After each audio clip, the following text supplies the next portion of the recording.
What is up, everybody, and welcome back to another episode of Tattoo Critiques. I'm Pony Lawson, and what we like to do here is talk about your tattoos. This week we're going to be rifling through some neo-traditional tattoos and what exactly makes a good neo-traditional tattoo. Neo-traditional tattoos are generally one of the more common tattoos we see out in the world, but there are a definitive set of guidelines we must go by to make sure they are done correctly. So stick around and let's figure this out.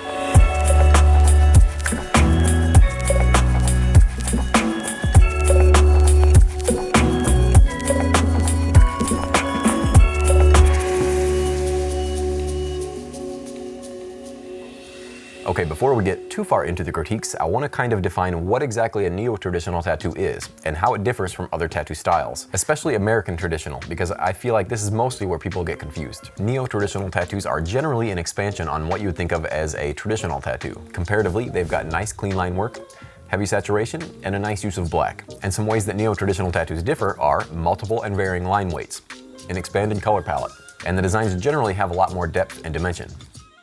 When looking at traditional tattoos, you generally have one, maybe two line weights. But when you're looking at neo-traditional tattoos, you usually have at least two or more, and they are noticeably different. Traditional tattoos usually stick to the same colors that were available when that style first started. And those colors consisted of black, red, green, and yellow. Now, when it comes to neo-traditional tattoos, you have nearly an infinite amount of colors to choose from. Now, that doesn't mean you want to use every color under the sun, because that's just going to look like garbage. As far as the designs go, with the neo-traditional tattoos compared to traditional tattoos, you can do a lot more. You aren't limited to the rules of traditional tattoos. You can have a lot more depth, a lot more shading, and that's mainly because when traditional tattoos were new, the stencils were made with acetate. The tattooer had to essentially carve out a design in a piece of plastic, rub some charcoal in there, and that's how the stencil was applied to the skin. You couldn't get a lot of the crazy details as you could with today's modern tools. And similar to most styles, you're not limited to just color. You can have a black and white neo-traditional tattoo.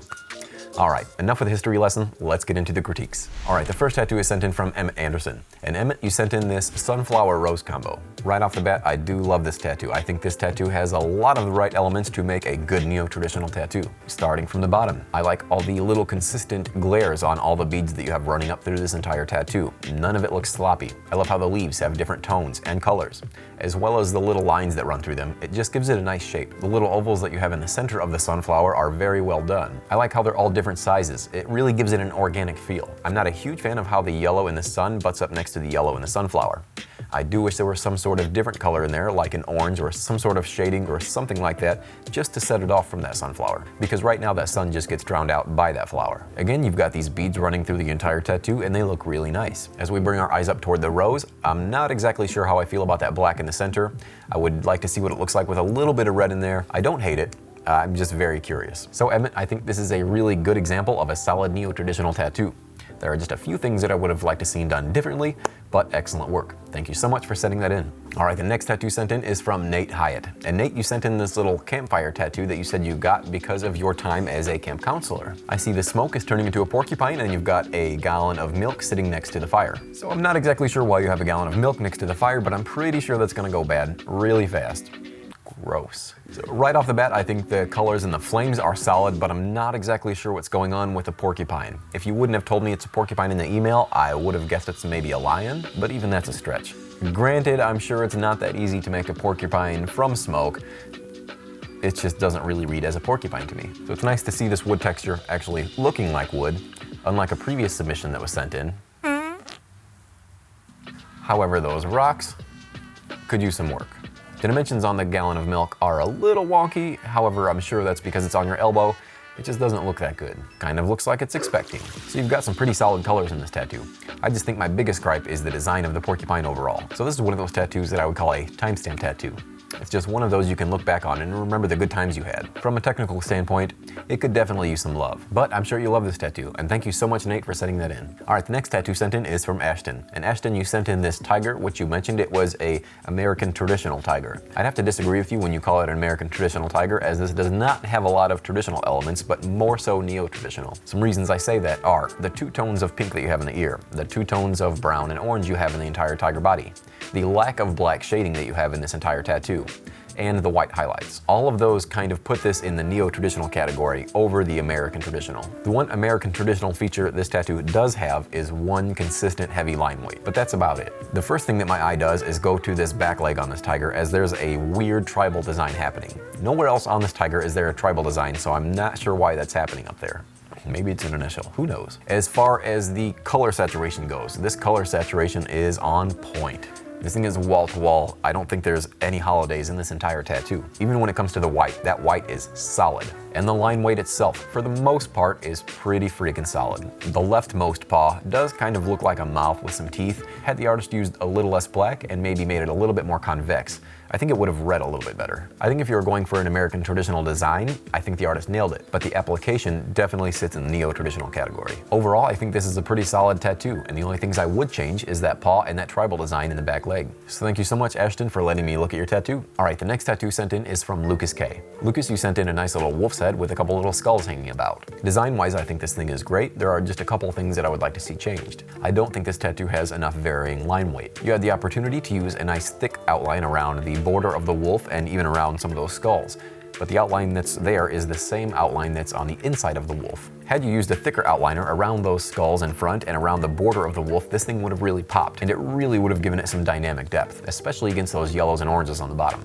When we bring our eyes up to the back of the head of the wolf, it seems to get a little flat in between those two ropes there. There's no real texture for that fur. And even higher, all that black upon the elbow just seems to get a little scraggly. I think it would have looked a lot more appealing had you made those black lines curve around the elbow a bit more, just giving it a bit more flow. It just seems like maybe you didn't know how to end it. I do, however, love the colors in the skulls and the rope. I like the little gradient that's happening there. And the little lines you decided to use for the teeth in the skull as well, I think you did an excellent job. And I do like the colors in the background, but I do wish you had pushed that yellow and orange away from the wolf a bit more on the right side.